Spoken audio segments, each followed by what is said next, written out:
Hello friend, good morning. मैं Amarinder sir direct class channel पर आप सभी का स्वागत करता हूं। दोस्त, आज मैं आप लोग के बीच वेव ऑप्टिक्स का ही एक टॉपिक लेकर आया हूं। दोस्त, वेव ऑप्टिक्स आपको एक्सरसाइज स्टार्ट किए थे, अर्थात आपका लेक्चर नंबर 22 से वेव ऑप्टिक्स है। तो यह एक्सरसाइज 5 से हमने स्टार्ट किया है। यदि आप वो भी वीडियो नहीं देखे होंगे तो उसमें लाइट का नेचर बताए थे। लाइट का नेचर वो आप पिछले वीडियो में जाकर आप लोग देख लेंगे और इसके बाद ये टॉपिक देखेंगे, ज्यादा समझ में आएगा। तो आज मैं आप लोग के बीच डिस्कस करने वाले हैं न्यूटन्स कर्पस्कुलर थ्योरी के बारे में। न्यूटन का कणिका सिद्धांत क्या है। हमने जितना भी अभी तक के लाइट में पढ़ रखा है, जैसे रे ऑप्टिक्स में जो भी हमने सीखे, वह न्यूटन का कर्पस्कुलर थ्योरी के अंतर्गत लागू होता है। तो आज मैं उसी के बारे में पुनः बताने जा रहा हूँ कि न्यूटन का कर्पस्कुलर थ्योरी क्या होता है। यहाँ पर देखिए, हमने क्वेश्चन लिख रखा है न्यूटन्स कर्पस्कुलर थ्योरी, न्यूटन का कणिका सिद्धांत। न्यूटन का कणिका सिद्धांत, तो ये हम डिस्कस करेंगे। पहले इसकी कहानी को समझेंगे कि न्यूटन का कणिका सिद्धांत क्या है। तो न्यूटन्स नामक वैज्ञानिक ने कणिका सिद्धांत का जो प्रतिपादन किए वह याद रखना 1675 ईस्वी, 1675 ईस्वी में। तो यहाँ पर देखें, लिख देते हैं बगल में ईस्वी भी, यानी कणिका सिद्धांत का प्रतिपादन कब हुआ था, तो 1675 ईस्वी में। 1675 ईस्वी में न्यूटन का कणिका सिद्धांत का प्रतिपादन हुआ। और किसने किया, तो न्यूटन ने। न्यूटन का कणिका सिद्धांत क्या बताता है, इसके बारे में थोड़ा सा आप समझें।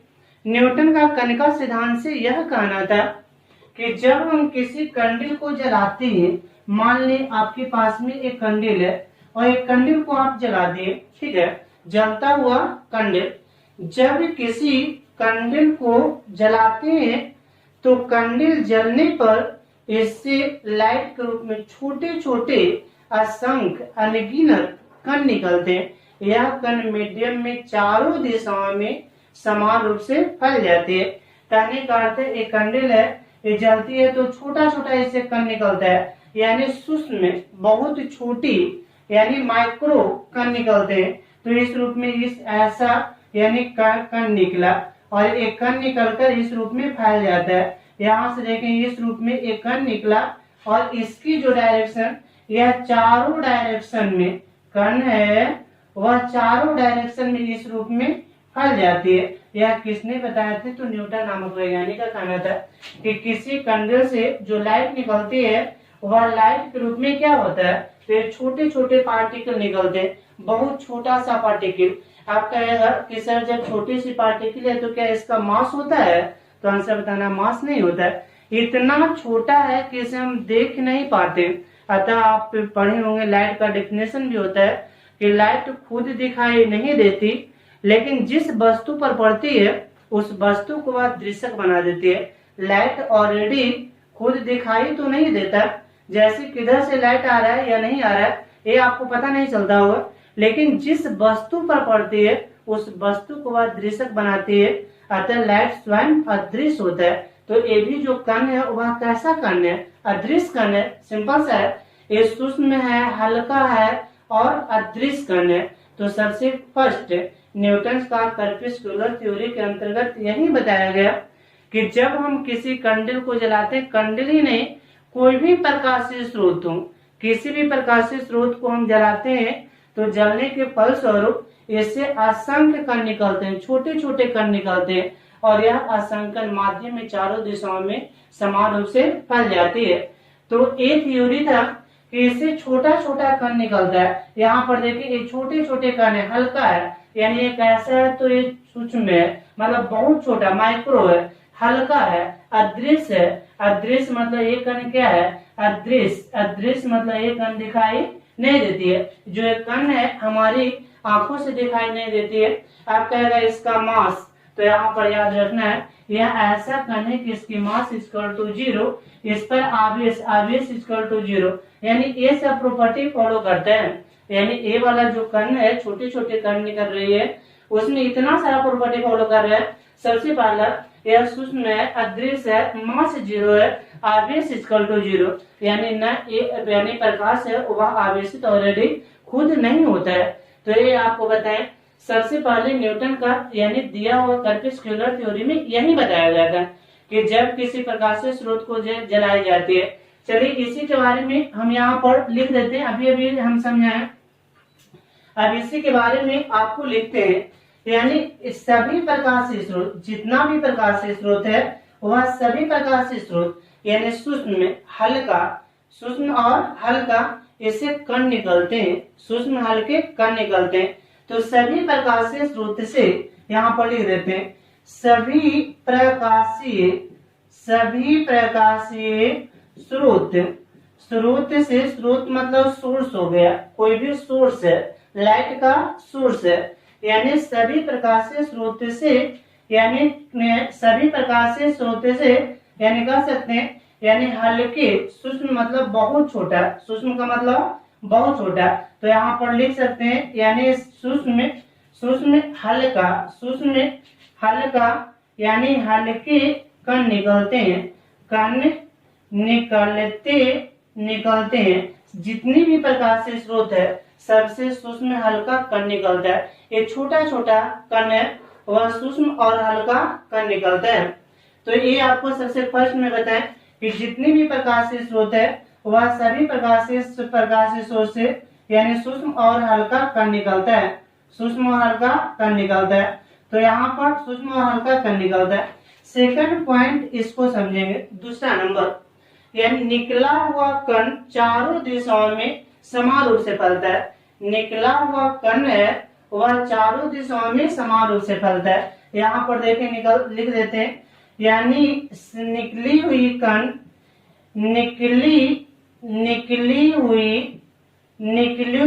कण सभी दिशाओं में, ठीक है, सभी दिशाओं में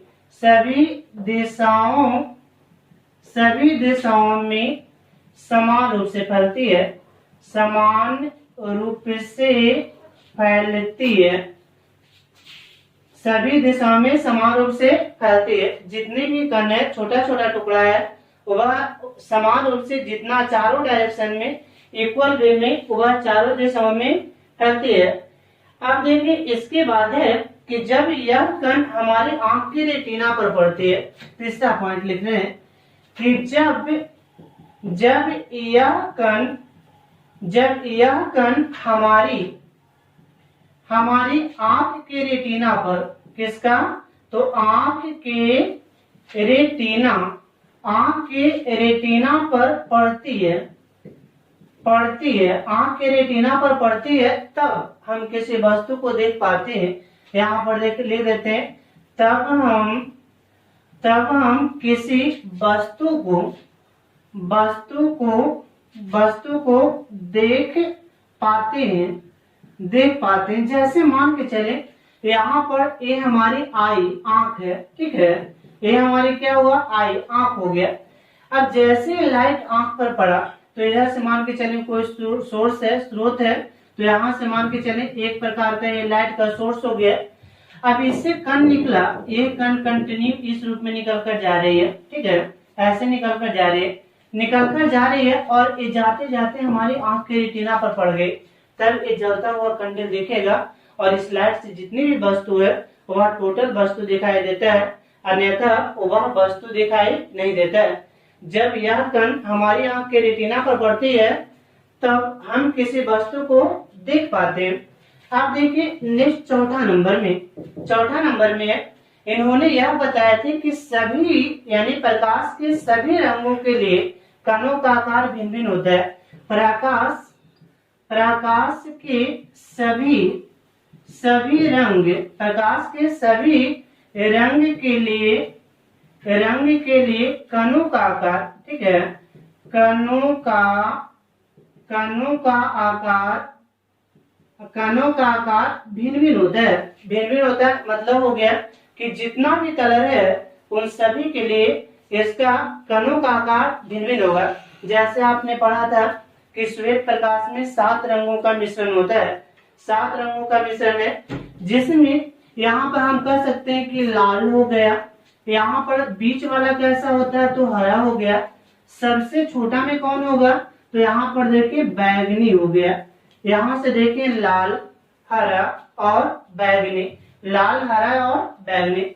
तो लाल के कणों का साइज इतना बड़ा, हरा के कणों का साइज यानी इससे छोटा और बैगनी के कणों का साइज सबसे छोटा इस रूप में होता है। यानी कह सकते हैं कि सबसे छोटा कणों का साइज किस रंग के लिए, तो आंसर आपको बताना है क्या, बैगनी के लिए। बैगनी रंग के कणों का साइज सबसे छोटा होता है, उसके बाद हरा, और सबसे बड़ा कणों का आकार किसके लिए होता है, तो आंसर बताना है रेड रंग के लिए। रेड रंग के लिए कणों का आकार सबसे बड़ी होती है। आप देखिए नेक्स्ट पॉइंट उन्होंने बताए थे, ये सबके सब कर्पस्कुलर थ्योरी के अंतर्गत बता रहे हैं जितना भी है। पहला बताएं कि किसी प्रकार से स्रोत से जब हल्के कण निकलते हैं, जैसे मान के चले कोई सोर्स है, अभी तो आपको समझाए थे कि मान के चले यहाँ पर यानी कोई सोर्स है, तो इससे कण इस रूप में निकलता है, इधर की ओर चला गया, फिर देखिए एक कण इधर की ओर चला गया, फिर एक कण इधर की ओर चला गया, फिर एक कण इधर की ओर चला गया, ठीक है, इधर की ओर एक कण इधर की ओर चला गया। इस रूप में वह सब कण फैल गया चारों डायरेक्शन में। चारों डायरेक्शन मतलब 3D में वो फैलते हैं, ये चारों डायरेक्शन में फैल गया। अब यह कण फैलता हुआ जब किसी अलग वाले दूसरा स्रोत या कह सकते हैं दूसरे मीडियम पर पड़ती है, मान के चले एक कण ऐसे निकल रहे थे और यहाँ पर एक लकड़ी का टुकड़ा रखा हुआ है, सपोर्ट है, यहाँ पर एक लकड़ी का टुकड़ा है। अब इस पर एक कण आकर पड़ी तो कण क्या होगा, तो यहाँ पर कण में 3 घटना हो सकता है। उन्होंने बताया कि जैसे ही कण इससे टकराएगी तो टकराने पर 3 घटनाएं हो सकती है। सबसे पहला अर्जर्बल का घटना, यानी जैसे इस पर पड़ेगा तो चाहे तो कण इसी में शोषण हो जाए, शोषण होके इसी में रह जाए। दूसरी घटना हो सकती है, वह घटना होगा, दूसरी घटना होगी कि यह चाहे तो अपने जैसे टकराया तो अपने माध्यम में ऐसे वापस आ जाए, रिटर्न हो जाए। यह घटना परावर्तन की घटना। यहाँ से जैसे पड़ा तो इसको पार करके पुनः बाहर निकल जाए, यदि ऐसा होता तो यहाँ पर अपवर्तन की घटना। वहां पर यानी अच्छी तरह से सोचे और समझे, जब इस पर कण पड़ी और टकराकर इसी में रह गया तो इसे कहते हैं शोषण की घटना, यानी कण का क्या हो गया, तो शोषण हो गया। जैसे पड़ती है और टकराकर पुनः अपने मीडियम में वापस आ गया, लौट गया, जिधर से आ रहा उधर ही, तो इस प्रकार की घटना प्रकाश का परावर्तन की घटना। और जब किसी दूसरे मीडियम में आ गया तो इस प्रकार की जो घटनाएं होती है वह कहलाता है प्रकाश का अपवर्तन की घटना। जैसा कि इसके बारे में पुनः नीचे हम बताने जा रहे हैं। एक और उन्होंने बात बताए थे कि सघन माध्यम में वेलोसिटी ज्यादा होता है, यानी रिस्पेक्ट टू विरल माध्यम, यानी रियल माध्यम के तुलना में। सघन माध्यम में प्रकाश का वेग, यहाँ पर लिख देते हैं, प्रकाश का वेग, प्रकाश का वेग डेंसर मीडियम में अधिक और डेंसर मीडियम में अधिक और रियल मीडियम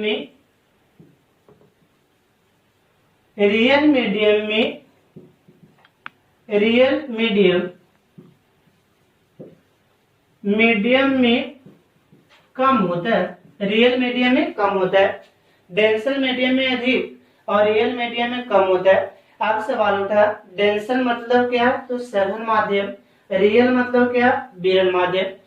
जैसे अभी हमने समझा रहे थे कि जब यहाँ से कण आई, यहाँ पर टकराई, टकराने के बाद पुनः इधर आ गया दूसरे मीडियम में, तो इधर अलग मीडियम है, इधर अलग मीडियम है, 2 मीडियम है। आपको यहाँ पर एग्जाम्पल के तहत आपको समझा देना चाहते हैं। जैसे यहाँ पर ये आपको समझाते हैं, देखिए मान के चले यहाँ पर इस रूप में ऊपर में यहाँ रियल मतलब हुआ विरल, और ए वाला क्या है, ये सघन, रियल के मतलब हवा और सघन के मतलब कुछ पानी।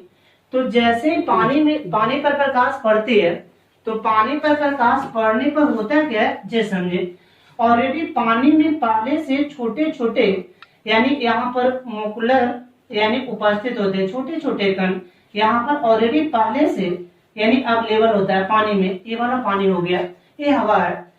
तो ऐसे प्रकाश किरण आ रही थी, ठीक है। अब जैसे आई तो ऑलरेडी ये तो कण है ना, तो यहाँ पर इस रूप में प्रकाश आ रही है, तो ऐसे भी दिखा सकते हैं। तो ये प्रकाश आ रही है, इस पर हमने नॉर्मल डाल दिया, यानी यहाँ पर हमने क्या डाले, नॉर्मल डाल दिए।